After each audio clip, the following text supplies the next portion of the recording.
이제 이 신혼부부가 오랫동안 이제 고등학교 때부터 친구였어요.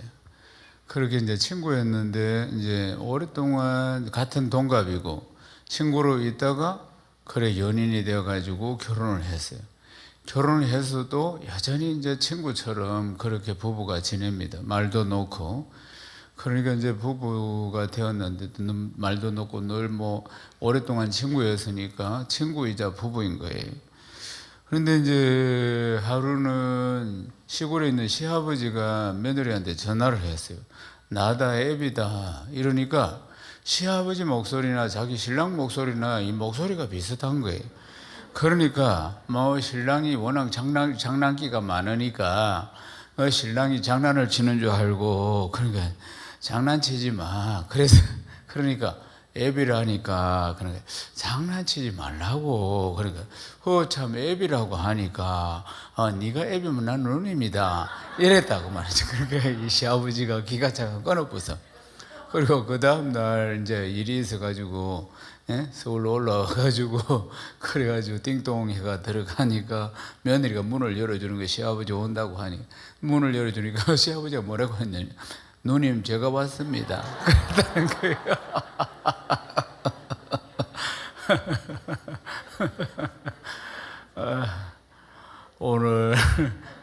오늘 설교 말씀 나에게 주시는 말씀으로 아멘하고 받은 역사가 일어납니다.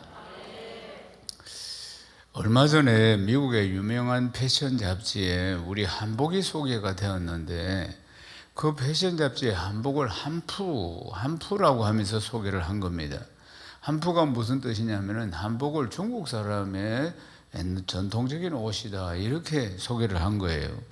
한복을 올려놓고 그리고는 그 밑에 설명이 한족이 통치하던 시대의 역사적인 의복 양식 중 가운데 하나다. 그들이 입었던 의복 양식 중에 하나다. 중국 사람들이 전통적으로 입었던 옷 중에 하나다. 이렇게 소개를 한 거예요. 그래서 이제 이것 때문에 논란이 벌어졌습니다. 작년 7월에는 한중 수교 30주년, 한일 수교 50주년을 기념해가지고 한국, 중국, 일본이 청동기 전시회를 같이 했습니다.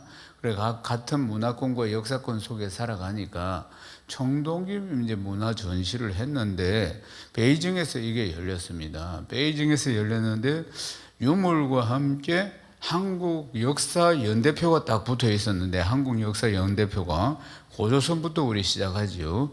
고조선 다음에 신라, 백제, 가야 이렇게 나온 겁니다.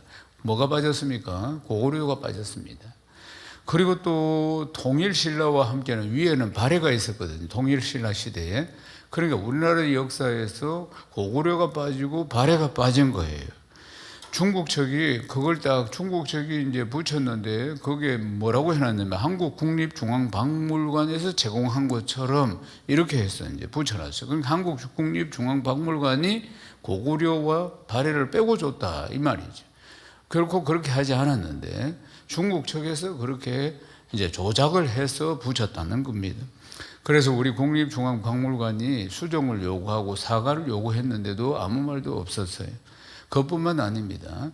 한복, 우리가 먹는 김치, 그리고 우리가 부르는 노래, 심지어 아리랑 뭐 이런 거, 부채춤, 또 뭐 사람까지도 전부 다 이 역사를 왜곡해서 오래전부터 중국 것이라고 서양 사람들에게 계속 교묘하게 알렸던 것입니다.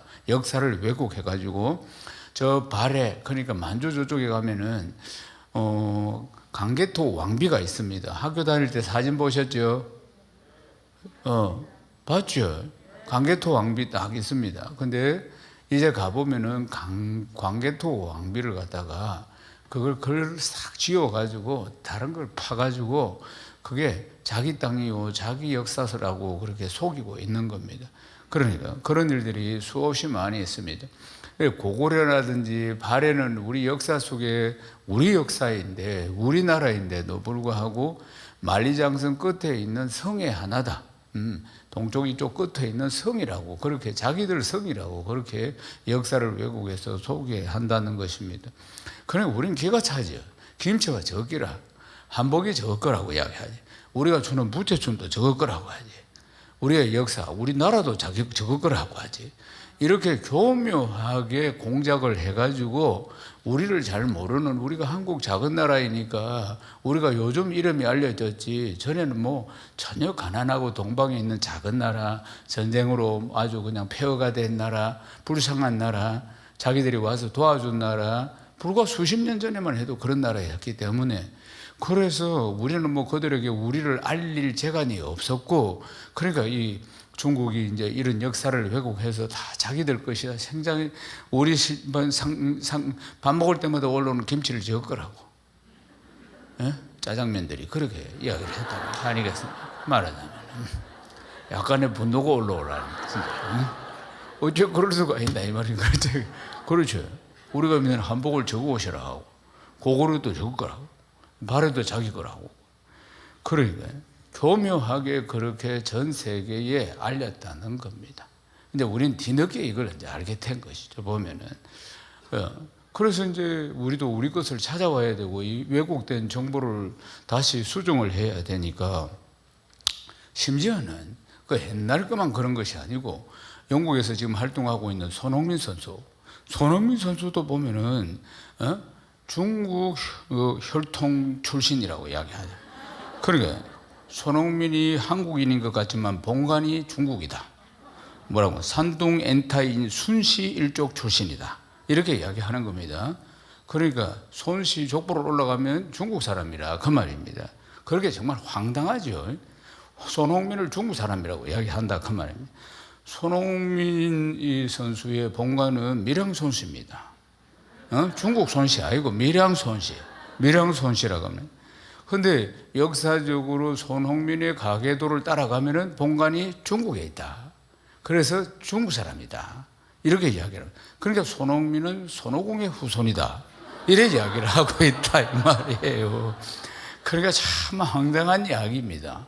말하자면은 우리 입장에서는 황당하지만 전 세계적 서양 사람들은, 우리를 잘 모르는 사람들은 그런 이야기를, 이제 정보들을, 잘못된 정보들을 흘리면 뭐 그런가 보다 이렇게 알고 있는 거죠. 손흥민도 본이 중국 사람인 것 같다 이래 이야기고, 김치도 중국 거다, 한복도 중국 거다, 아리랑도 중국 거다, 고구려도, 이렇게 이제 세상 사람들은, 특별히 서양의 구라파 사람들은 사전에 들어온 아주 교묘한 정보를 통해서 그래 알고 있었다는 사실입니다. 그래서 우리나라 사람들도 우리의 문화와 우리의 역사를 바르게 잡기 위해서, 그래서 이제 노력을 하는데 대표적인 단체가 방크라는 단체입니다. VANK. 근데 영문으로는 Voluntary Agency Network of Korea. 그래서 첫 글자를 타서 방크라고 합니다. 방크라는 이 단체는 1999년 1월에 이제 사이버 단체인데 인터넷상에서 활동하는 사람들입니다. 그래서 함께 모여가지고 국경의 벽을 넘어서 전 세계 인터넷을 통해서 이런 우리나라에 대한 잘못된 역사, 또 잘못된 정보를 바르게 알려주는 일들을 하고 있는 것입니다. 그래서 한국의 이미지, 잘못 알려져 있는 것들을 바르게 잡는 일들을 이들이 열심히 하고 있습니다. 열심히. 여러 곳, 심지어는 CIA 이런 데까지도 다 우리의 정보가 틀린 게 있으면 바르게 하고. 그러니까 우리 동해를, 그러니까 이런 정보 속에서 일본해 이렇게 이제 표기를 하는 겁니다. 말하자면은 세계보건기구 유네스코 같은 데서도 동해가 우리 바다인데 동해라 이렇게 기록을 해야 되는데, 이쪽 바다를 갖다가 일본해, 일본에서 이런 정보나 이런 걸 가지고 일본해, 심지어는 독도도 일본 땅, 그러면 독도까지도 일본 땅이 되는 것이에요. 이런 이제 잘못된 것들, 우리가 알지 못하는 잘못된 미리 흘러 들어간 정보를 통해서 이렇게 우리의 역사가 왜곡되고 우리나라 지도가 왜곡되고 이런 것들이 참으로 많이 있는데, 이 방크라는 팀에서 활동을 그렇게 많이 하면서 그런 것을 일본해라고 기록된 것을 동해로 이렇게 수정을 하고 많은 일들을 하고 있습니다. 근데 방크라는 이런 팀을 통해서 이제 이 서양의 여러 가지 잘못된 우리나라 역사나 정보들 이런 것들을 우리가 이제 알리고 이걸 수정하고 하는 작업을 하고 있는데, 왜 이런 일이 일어났는가? 그들이 몰랐기 때문에. 정확한 정보, 정확한 역사, 정확한 한국에 대한 것을 몰랐기 때문에, 그래서 먼저 들어온 잘못된 정보를 통해서 이런 고정관념을 가지게 된 것이라는 겁니다. 한복이든지 김씨든지 우리나라의 역사든지 우리의 아리랑이라든지 모든 것들이 다 그렇게 왜곡되어 있었다는 것입니다. 사랑하는 여러분, 서양 사람들이 그렇게 알려고 해서 한 게 아니고 들어온 정보가 그랬고, 그래서 그걸 가지고 그냥 고정관념이 생겨버린 것이죠. 몰라서 그런 거 아니겠습니까? 제대로 된 것을 몰랐기 때문에. 이걸 영적으로 해석을 하면은, 그러니까 이게 하나님의 말씀을 모르면은 죄가 무엇인지를 모르고 하나님에 대해서도 모른다는 것입니다. 그렇지 않겠습니까? 잘못된 것이 왜 잘못된 것인가를 분별할 수가 없다 그 말이에요. 특별히 죄 문제가 그렇다는 것입니다. 죄는 윤리 도덕의 차원이 아니고 죄는 성경 말씀에서 벗어난 건 전부 죄지요. 그럼 말씀을 알아야지 내가 뭔가 우리가 살고 있는 모든 것들이 정말 말씀이 기준이 되어야지 죄인지 아닌지를 구분할 수가 있는 것입니다. 말씀이 거울이라 그 말입니다. 오늘 아침에 나오실 때 거울 많이 보셨죠? 저도 뭐 여러 차례 봤습니다. 또 저는 뭐 설교하러 나올 때마다 또 거울을 한 번씩 봅니다. 또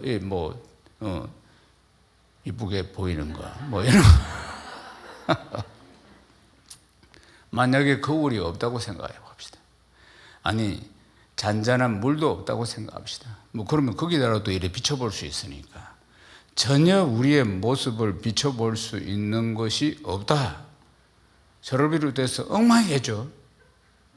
비춰볼 수가 없다고 생각하면 해보십시오, 여러분. 내 모습을 알 수 있는 도구가 없다. 거울 비슷한 것도 없다. 그러면 뭐 정말 가가이겠죠. 그렇지 않겠습니까? 상상을 해도 말이지. 사랑하는 여러분, 인간의 모습이 그렇습니다. 말씀을 모를 때의 모습이 그렇다. 제가 죄인지도 모르고 살아간다는 거 아니겠습니까? 우리가 이제 말씀 강의 시리즈, 그날 그 이야기들을 통해서 우리가 쭉 말씀을 들으면서 여러 왕들에 대한 이야기를 듣습니다.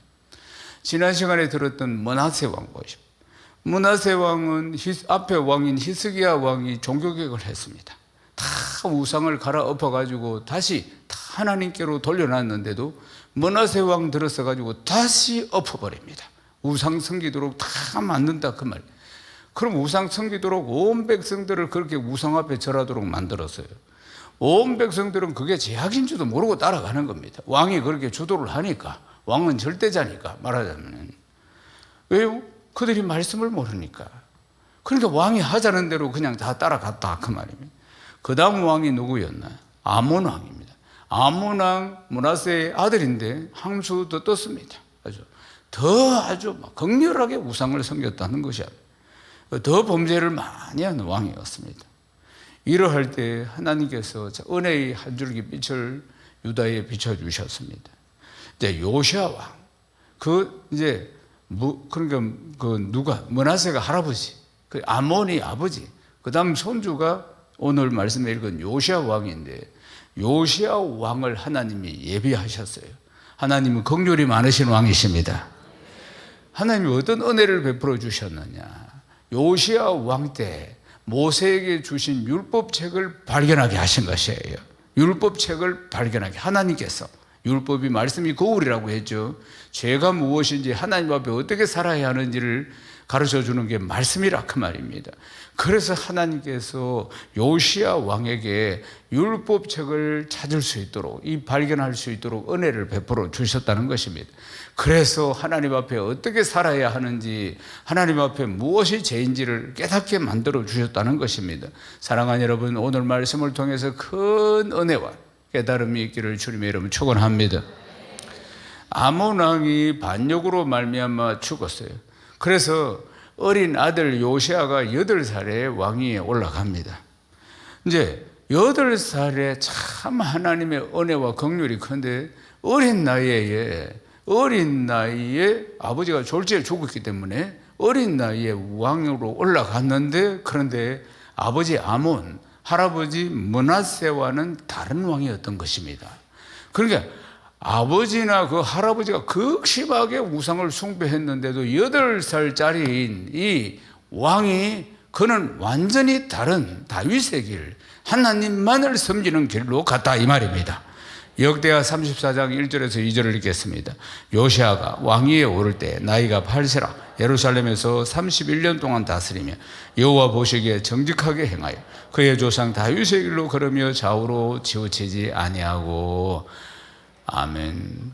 여호와 하나님 보시기에 정직하게 행하는 왕, 조상 다윗이 간 길을 갔다. 이것은 하나님의 뜻에 합당해서 우상 안 섬기고 그렇게 하나님을 섬겼다 이 뜻인 것입니다. 그렇게 왕이 되었는데 자기는 좌로나 우로나 치우치지 않고 어른들이 위에 아버지나 할아버지가 했던 짓을 하지 않고 우상 섬기지 않고 다윗이 갔던 길, 하나님 섬기는 길로 갔다 이 말입니다. 그리고 이제 8년, 왕위에 즉위한 지 8년이 지납니다. 그럼 몇 살입니까? 16살이지. 16살. 8살에 즉위해서 8년이 지났으니까 16살. 우리 나이로는 한 18, 19, 이 정도, 이게 이제 이 정도 나이가 되었을 것입니다. 그래서 이제 이 나이가 8년이 지난 뒤에 어느 정도 이제 힘이 생기니까 말하자면, 그리고 이제 결정권도 있고 그렇게 하니까 의사결정과 정책을 수립해서 그것을 독립적으로 자기가 원하는 대로 밀어붙입니다. 역대하 34장 3절을 읽겠습니다.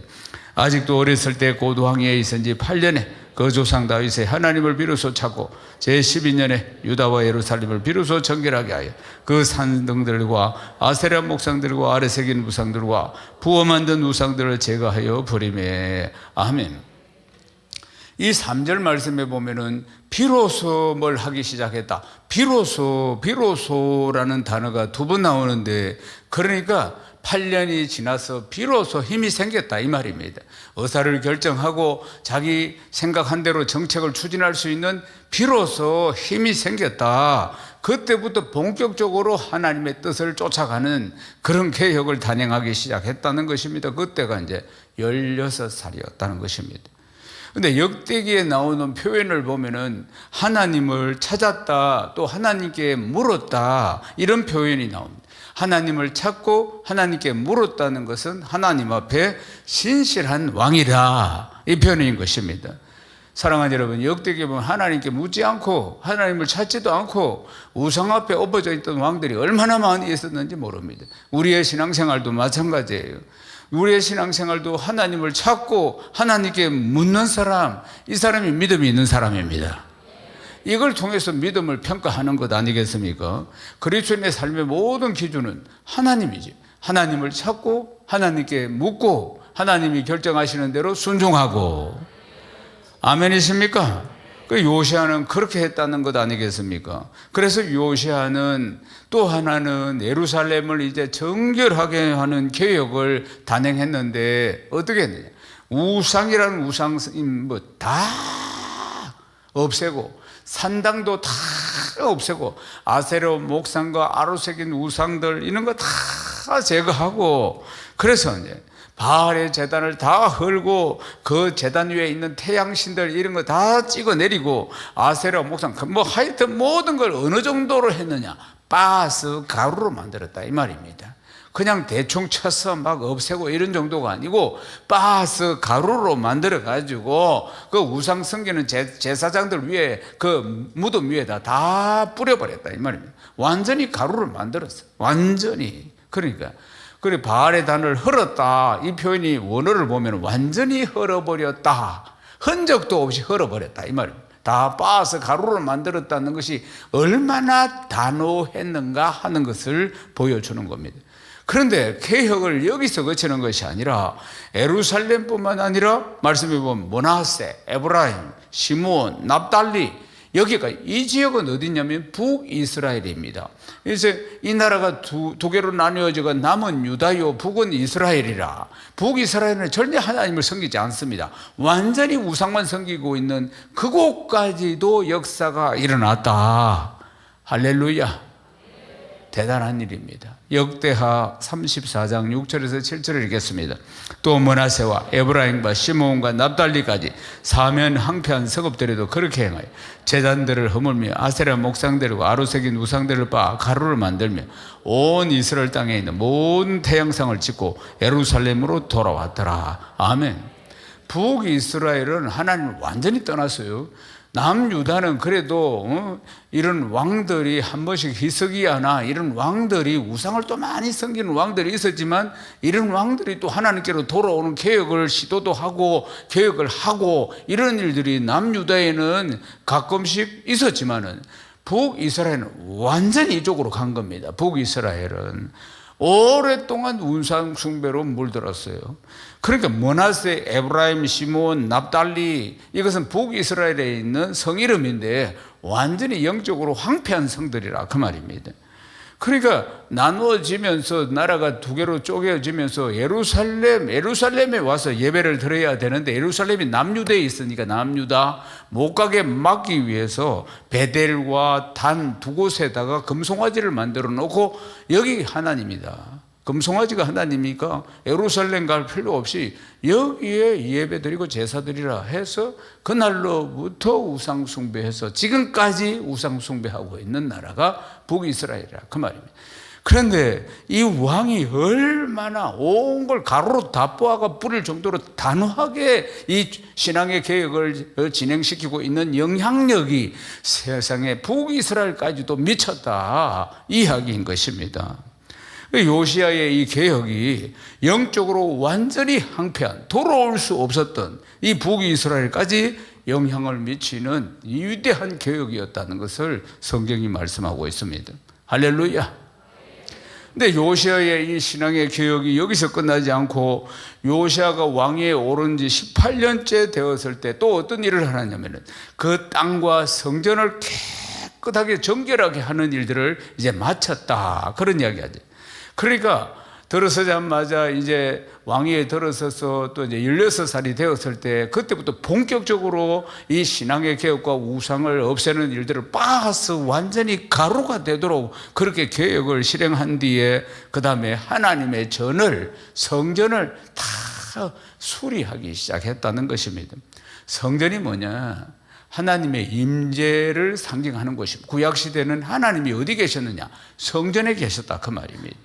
그러니까 성전을 보수하고 새롭게 전부 수리한다는 것은 많은 비용도 들어가지만 중심이 뭐냐? 오직 하나님을 섬기겠다, 오직 하나님께 예배드리겠다, 이런 간절한 중심을 가진 행위가 바로 성전을 모두 수리하는 일이었다는 것입니다.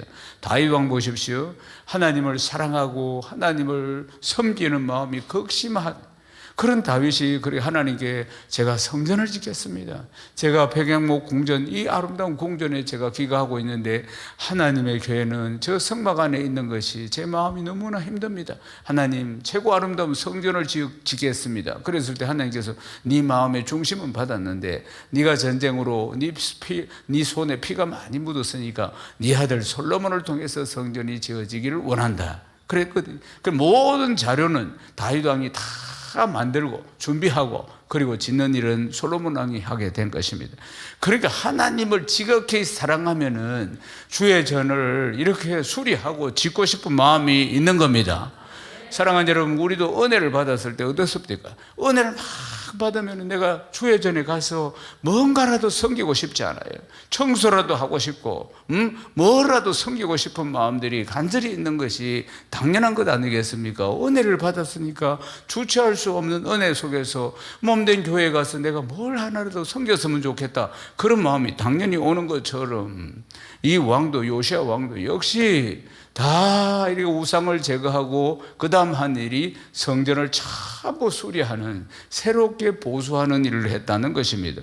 그런데 보면은 이 일을 누구에게 맡겼느냐 보면은 아무나에게 맡긴 것이 아니고 아샬라의 아들 사반, 그리고 시장 마아세야, 서기관 요아스의 아들 요아를 보내어서 이 일을 하게 하는데, 이들이 누구냐?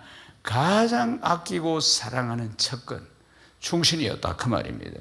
그러니까 주의 전을 수리하는 일들을 아무나 맡긴 것이 아니고 가장 사랑하고 아끼는 충신들에게 이 일들을 딱 맡겼다는 것은 이 요시야 왕의 마음의 중심이 어떻는가 하는 것을 이야기하는 것입니다. 그러니까 하나님께서 기뻐하시고 이 요시야 왕이 하는 것을 보고 하나님이 기뻐하시고 율법책을 주신 것이에요. 아멘이십니까? 할렐루야. 그래서 하나님께서 선물로 아무에게도 주지 않았던 그 율법책, 그게 숨겨져 있었거든요. 숨겨져 있어서 찾지를 못했단 말이에요. 대대로 찾지를 못했던 이 율법책, 모세에게 주신 이 율법책을 하나님께서 찾아서 요시아 왕에게 주셨다는 거 아니겠습니까? 사랑하는 여러분, 세상 사람들은 복을 무엇이라고 생각합니까? 장수하는 것, 건강하게 사는 것, 부유하게 사는 것, 이것을 복이라고 세상 사람들이 생각합니다. 그건 다 이 땅에서 잠깐입니다. 사랑하는 여러분, 참으로 귀하고 복된 복은 예수를 믿어 구원받아 하나님 나라가 내 안에 임하는 것이고, 그리고 우리가 이 세상 떠났을 때 영원한 천국에 가는 것입니다. 그것이 영원한 복인 줄로 믿습니다. 아멘이십니까? 사랑하는 여러분, 하나님께서 요시아에게 은혜를 베풀어 주셨는데 그것은 율법책을 주신 것입니다. 하나님을 더 잘 섬길 수 있도록 길을 주신 것이에요. 사랑하는 여러분, 몰라서 못하거든요. 몰라서 죄를 행한다 그 말이에요. 그런데 하나님께서 이제 이 율법책을 다시 찾아서 그 말씀을 보고 다시 한번 자기들의 삶을 돌아볼 수 있도록 하나님께서 기회를 주셨다는 거 아니겠습니까? 사랑하는 여러분, 신앙생활도 그렇습니다. 처음 신앙생활을 하면 뭐가 뭔지를 몰라요. 신앙생활이 있고 교회생활이 있습니다. 그러니까 신앙생활은 하나님과 나와의 1대1의 관계입니다. 개인적으로 천국 1대1로, 천국 내가 우리 부부가 사랑하니까 같이 천국 가고 이런 건 없습니다. 구원은 1대1이라 이 말입니다. 하나님과의 관계도 1대1이라 그 말이죠. 말하자면은, 그러니까 1대1로 하나님과의 친밀한 관계, 하나님을 섬기는 것, 이것이 신앙생활이고, 더불어서 함께 몸된 교회를 섬기는 것이 교회 생활인 것입니다. 그런데 더불어서 함께 섬기는 교회 생활도 배워가야 되고, 처음에는 참으로 어식하죠. 예배를 드리는 것도 마찬가지고 말이에요. 앉으라 하는지 일어나라 하는지, 어떤 사람은 일어났고, 찬양할 때도 보니까 어떤 사람은 이렇게 있고, 어떤 사람은 손을 요만큼 벌리고, 어떤 사람은 이렇게 벌리고, 어떻게 손을 털어야 되는지 말아야 되는지 처음에 신앙생활 할 때 어떤 사람은 이래 들었고 어떤 사람은 이래 들었으니까 나는 막 중간에 요만큼만 들자. 그래서 눈치껏 하니 눈치껏, 눈치껏, 마태복음인지 명태복음인지 알 수 없고, 눈치껏 앉으라는지 일어나는지, 어디로 가자는데 뭐가 있는지도 모르고, 그러면서 다 신앙생활 시작하는 거 아니겠습니까? 성경이 몇 장에 어디에 있는지, 찬양이 어디 있는지도 모르고, 그러면서 신앙생활을 합니다. 사랑하는 여러분, 그렇습니다. 신앙생활도 그렇고 직장생활도 그렇습니다.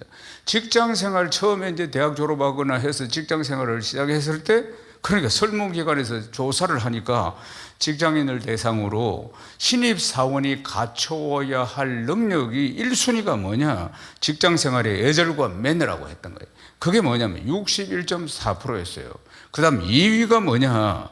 업무에 대한 열정과 적극성, 이건 27.4%였어요. 그러니까 1위가 61.4%, 절대적이었다 이 말입니다. 2위와 그만큼 차이가 났다 그 말입니다. 직장생활 하는데 예절이 필요하고 직장생활 하는데 매너가 필요하다 그 말입니다. 처신을 잘해야 된다. 그런데 뭘 어떻게 해야 될지를 모른다 그 말이에요. 그래서 사람들이 눈치껏 이렇게 하려고 한다는 거 아니겠어요? 그래, 그게 잘못될 때가 참 많다는 것입니다.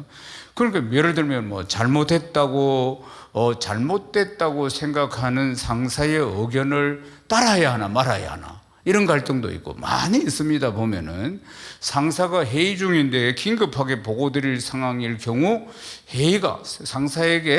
상사가 회의 중에 있는데 내가 긴급하게 보고 드릴 상황이 벌어졌는데 회의가 끝나고 나서 해야 되나 중간에 해야 되나, 전부 이제 초보일 때 이런 갈등들이 많이 있다는 사실입니다.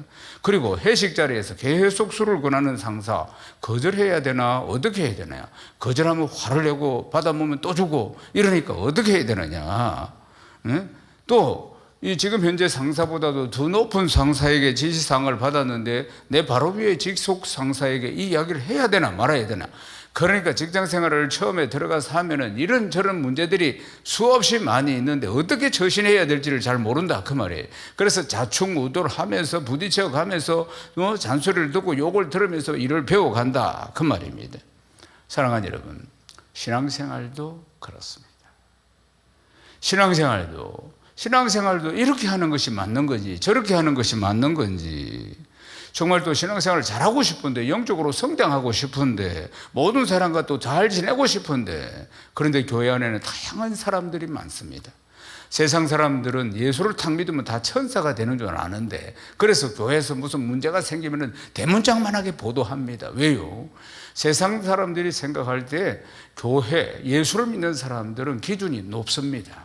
절에 다니는 사람들이 뭐 사고를 치고 뭐 술 먹고 뭐 이렇게 한다고 해서 난리가 나지 않습니다.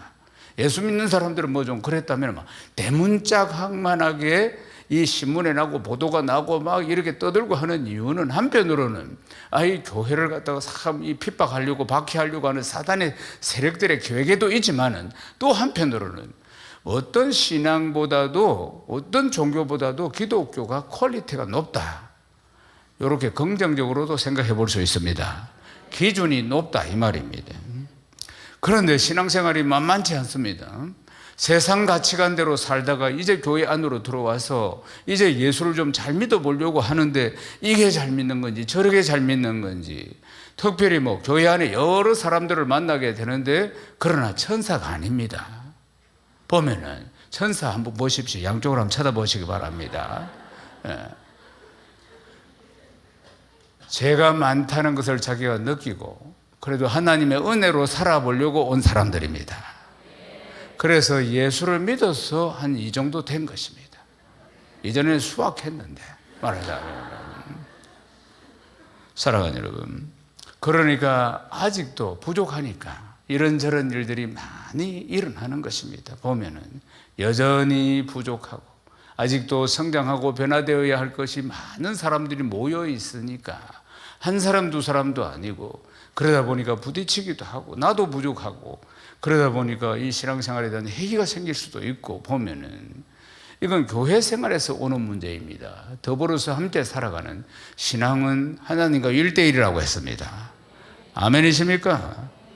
그래서 영적인 성장을 바라는데도 어떻게 성장을 해야 될지 모르고 고민하고, 이렇게 하는 건가 저렇게 하는 건가, 그렇게 신앙이 성장하면서 또 신앙이 또 자라면서 많은 우여곡절을 겪는데, 모든 기준은 하나님의 말씀입니다.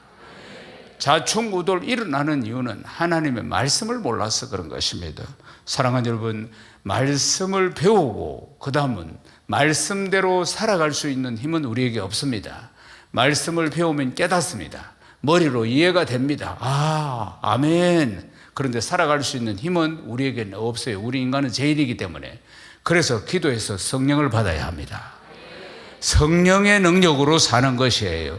예수를 처음 믿을 때도 내 힘으로 믿은 거 아닙니다. 성령께서 깨닫게 하시고 그리고 믿을 수 있도록 만들어 주셨어요.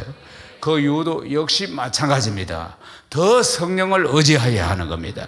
성령께서 깨닫게 하시고 그리고 알게 하시고 믿게 만들어 주시고 그렇게 살게 하시는 것이에요. 그래서 기도해야 합니다. 적어도 1시간은 기도해야 하는 것입니다. 그래야만이 나 자신을 이길 수가 있어요. 육신의 정욕과 안목의 정욕과 이 세상의 자랑, 여전히 욕망이 내 안에 있습니다. 여전히 세상적인 가치관이 내 안에 있습니다. 이것을 이길 수 있는 것은 기도밖에 없습니다. 기도해서 말씀이 가는 길을 따라가야 하는 것입니다. 아멘이십니까? 말씀과 성령의 능력으로 날아올라야 하는 것입니다. 그래서 요시아가 성전을 수리합니다. 그때 성전을 수리할 때 제사장 hil기야가 율법책을 발견하게 됩니다. 역대하 34장 14절을 읽어봅시다. 무리가 여호와의 전에 헌금한 돈을 꺼낼 때 제사장 hil기야가 모세가 전한 여호와의 율법책을 발견하고, 그래서 헌금함에 깊이 숨겨져 있던 이 율법책을 제사장 hil기야가 이제 발견하게 됩니다. 그래서 왕에게 갖다 주는 모습으로 볼 수 있습니다. hil기야가 율법책을 서기관 사반에게 주고 사반은 율법책을 가지고 왕 앞에 나아가게 됩니다. 왕이 율법책을 읽습니다. 요시야 왕이 특별한 율법책을 읽다가 특별한 반응을 보이는데, 그게 뭐냐면 옷을 찢는 겁니다. 옷을. 역대하 34장 19절을 읽겠습니다. 왕이 율법의 말씀을 듣고 곧 자기 옷을 찢더라. 옷을 왜 찢느냐? 구약에 보면 옷을 찢는 것은 자기의 죄를 깨닫고 회개할 때 그때 옷을 찢습니다. 그러니까 요시야 왕도 얼마나 지금 열심히 하는 왕입니까? 우상을 뭐 없애는 정도가 아니고 가루로 빻아가지고 다 뿌릴 정도로. 그런데 그 아버지도 못했고 할아버지도 못했던 일들을 이 어린 왕이 단행했고, 그리고 또 성전을 다 수리하고 청소하고 이렇게 하나님 앞에 바로 서고자 몸부림쳤던 왕인데, 그런데 말씀을 보는 순간에 자기가 큰 죄인이라는 걸 깨닫는 것이에요. 자기가 죄인이라는 것을 말씀을 통해서, 이 율법을 통해서 자기 안에 있는 죄를 발견했다는 거 아니겠습니까? 그래서 그 죄가 너무나 심각하다는 것을 깨닫고, 그래서 옷을 찢으면서 통회하는 장면을 볼 수가 있습니다. 역대하 34장 21절을 읽겠습니다. 너희는 가서 나와 및 이스라엘 유다의 남은 자들을 위하여 이 발견한 책의 말씀에 대하여 여호와께 물으라. 우리 조상들이 여호와의 말씀을 지키지 아니하고 이 책에 기록된 모든 것을 준행하지 아니하였으므로 여호와께서 우리에게 쏟으신 진노가 크도다 하니라. 아멘.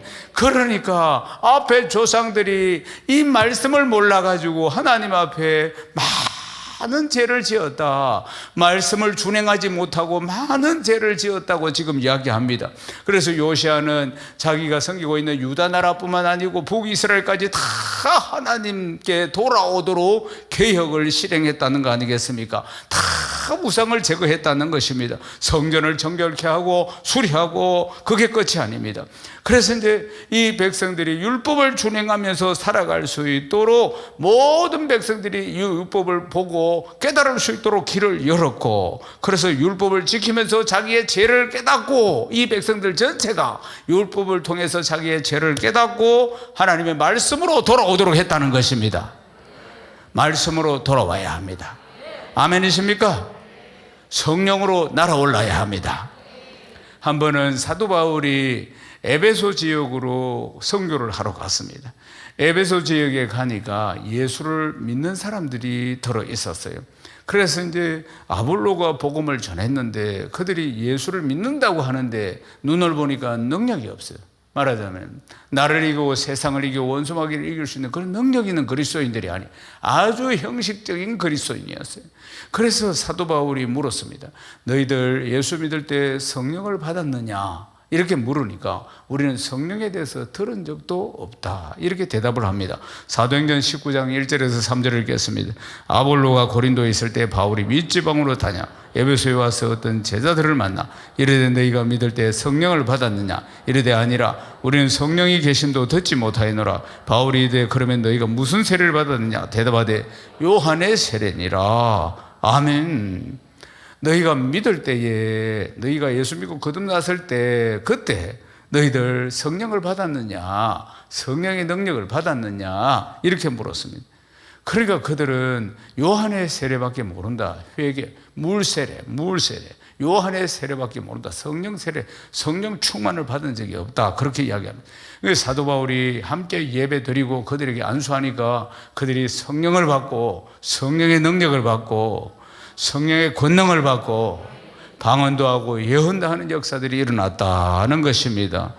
새로운 신앙의 세계가 펼쳐지는 것입니다. 성령을 충만히 받아야 합니다. 그래야만이 신앙의 세계가 새롭게 열리는 것입니다. 아멘이십니까? 말씀만 알아서도 안 됩니다. 첫째는 말씀을 알아야 하고, 아멘이십니까? 말씀을 알아야 하고, 하나님 우리에게 지성을 주셨어요. 지성을 주시고 감성을 주시고 의지를 주셨는데 우리의 의지는 연약하잖아요. 우리는 부족하지. 말씀을 깨달아도 말씀대로 살지 못하는 것입니다. 말씀대로 살 수 있는 능력을 주시는 분이 보혜사 성령이십니다. 아멘이십니까? 그래서 기도해야 한다, 그 말입니다. 기도할 때 하나님께서 능력을 주시고 희한한 역사를 우리에게 일으켜 주신다는 거 아니겠습니까? 아멘이십니까? 성령의 역사 말입니다. 피터 다이네카라는, 그러니까 소련 선교사가 있었어요. 소련이 공산주의 때, 그때 말입니다. 이분이 이제 이 소련 선교에 평생을 바친 분인데, 이제 소련에 가서 그 공산주의 체계 안에 있는 데 가서 복음을 전하는데 뭐 엄밀하게 성경을 전달해 주는 일을 하는 것입니다. 이분이 하는 일은 성경을 들고 가서 엄밀하게 성경을 전달해 주는 일을 하는데, 만약에 이걸 갖다가 아닌 사람에게 전달해주면 이제 큰일 나는 것이, 말하자면 절대 금기된 상황이니까, 공산주의 체제 안에서. 그래서 기도를 많이 합니다. 숨겨서 이제 소련에 성경을 이제 들고 갑니다. 여러 권을 들고 가는데, 그 들고 갈 때도 굉장히 쉬운 일이 아니지만, 그러면서 이 성경을 주고 와야 되니까 그들 사이에는 성경이 없습니다. 그러니까 성경을 주고 와야 되는데 잘못 사람 만나면은 이제 뭐 게시다보로 아니다. 뭡니까? 그 경찰들이 있지. 그래. 여하튼 잘못 걸리면은 이제 사법경찰이나 뭐 이런 끈앞풀이나 이런 게 잡히면 자기는 감옥 가야 되니까. 그러니까 기도를 많이 하는 것입니다. 이 성경을 받을 만한 자를 만나게 해달라고. 그렇게 이제 호텔에서 이제, 그래서 이제 성경을 딱 자기 호텔 숙소에서 성경을 펼쳐놓고, 그러니까 이제 사람을 불러서 호텔에 일하는 사람을, 뭐 아줌마들 이런 사람들을 이제 뭐 불렀어요. 호텔에 묵으면서. 그래서 이제 뭐 뭘 갖다 달라고 이렇게 이제 부른 거지. 말하자면 뭐 무엇이든지 뭘 심부름을 시킨 거예요. 그러니까 호텔 여종업원이 왔습니다. 그때 성경을 딱 펼치고 보고 있었던 것이에요. 그래서 성경을 보더만은 갑자기 눈빛이 막 빛이 나기 시작해서, 이 종업원이, 호텔 종업원이. 그래서 선교사님은 항상 이 성경이 필요한 사람을 만나게 해달라고 그렇게 기도를 하죠. 그런데 이 여인이 들어오더만 성경책을 보더만 눈에 빛을 확. 그래서 한번 만져봐도 되겠냐고 그렇게 하죠. 만져봐도 된다고. 그렇게 이 성경책 막 눈에 눈물이 걸성하는 거예요. 그래서 이 성경책 가지고 싶느냐고 물으니까 자기는 20년 동안 기도를 했대. 20년 동안. 자기는 크리스찬인데 20년 동안 성경을 한 권 갖게 해달라고, 성경을 읽고 싶어서 20년 동안 기도를 했다는 것이에요. 그러면서 이 선교사님이 성경을 가지라고 주니까 가슴에 안고 막 통곡을 하는 거예요. 통곡을 하면서 자기가 20년 동안 성경책을 갖고 싶어서, 성경책을 읽고 싶어서 기도를 했다는 거 아닙니까? 사랑하는 여러분, 하나님이 하십니다. 성령이 하시는 것이에요. 말씀과 성령의 능력으로 날아올라야 하는 것입니다. 요시야 왕에 대한 말씀의 절정이 뭐냐? 6월절 절기를 지키는 장면이 나옵니다. 그래서 말씀을 율법을 보면서 절기를 지켜라, 여호와의 절기를 지키라, 이 말씀대로 6월절의 절기를 그들이 이제 이 왕이 회복해서 지키는데 하나님 앞에 성대하게 지킵니다. 제사를 지내는데 솔로몬 왕도 1,000마리의 소를 잡았다고 하나띠가. 그런데 이 왕이 6월절 절기를 지키는데 하나님 앞에 제물을 드리는데도 넘치도록 드렸다 이 말입니다. 보면은 예리사의 무덤을인 고나요와 그 형제 스바냐와 느다일과 하바샤와 요요알 요사바 양 5,000마리, 수소 500마리, 그리고 또 어린 양 어린 염소 30,000마리, 수소 3,000마리, 방백들도 절거이 예물을 드리고. 그러니까 예배를 드릴 때 하나님 앞에 나올 때는 빈손으로 나오는 게 아닙니다. 예배의 이 양식에 분명히 예물을 하나님 앞에 드리는 거예요. 그러니까 이 예물을 넘치도록 하나님 앞에 드리면서 여호와의 유월절을 지켰다는 것입니다. 온 백성들과 함께 유월절을 지키고 6월절에 이어서 7일 동안 무교절도 지키고. 하나님이 어떻게 평가를 하셨느냐? 역대하 35장 18절입니다. 선지자 사무엘 이후로 이스라엘 가운데서 6월절을 이같이 지키지 못하였고 이스라엘 모든 왕들도 요시아가 제사장들과 레위 사람들과 모임 온 유다와 이스라엘 무리와 예루살렘 주민과 함께 지킨 것은 6월절을 지키지 못하였더라. 아멘. 무슨 뜻입니까? 심지어는 다윗, 솔로몬, 심지어는 히스기야, 이 왕들이 지켰던 것과도 비교할 수 없을 정도로 성대하고 아주 온전한 유월절을 지켰다, 이렇게 평가를 했다는 것입니다. 그래, 그 마음과 정성이 더 열심이었다 그 말이죠. 말하자면 이 요시야 왕의 마음과 정성이 더 넘쳤다.